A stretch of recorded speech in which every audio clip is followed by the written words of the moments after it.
I know last year I talked to you a lot about garlic scapes and how delicious they are and how they make new garlics for you. Here are the baby garlics that I planted from the bulbs in the scapes last year.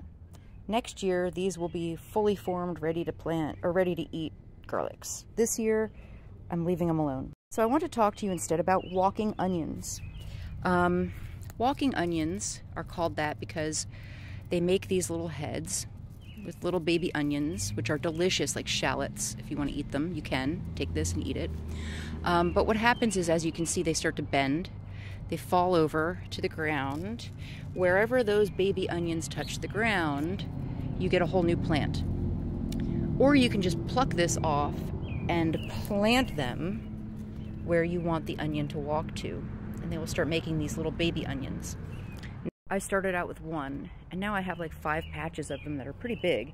You can see them walking. You can see all the bulbs on them and the little walkers. They're delicious, these things.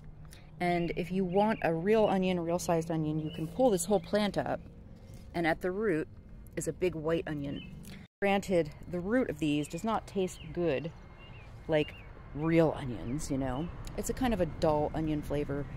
But if you just want an onion to chop up to fry into something or cook into something, they work perfectly fine for that, the bulb. And they will make new baby onions constantly. Even the babies will make babies.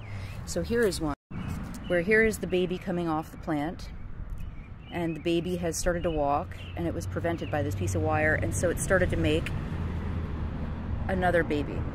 That one will walk, and it'll make segments like that until it finds the ground. I'm gonna just get it off there so it can do that more successfully.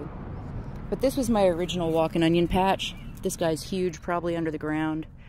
And this part's food too. It's like, you know, chives, onion greens. And they're impossible to kill. You really can't kill them. They will just keep growing and growing and making new baby onions. Even if you neglect them, even if you let them be just a weed, along with other weeds, you know, they don't care. They don't care. They become food no matter what you do to them. They're wonderful. They're a wonderful plant. If you can get a hold of some of these bulbs, you should. It's just the easiest thing to grow.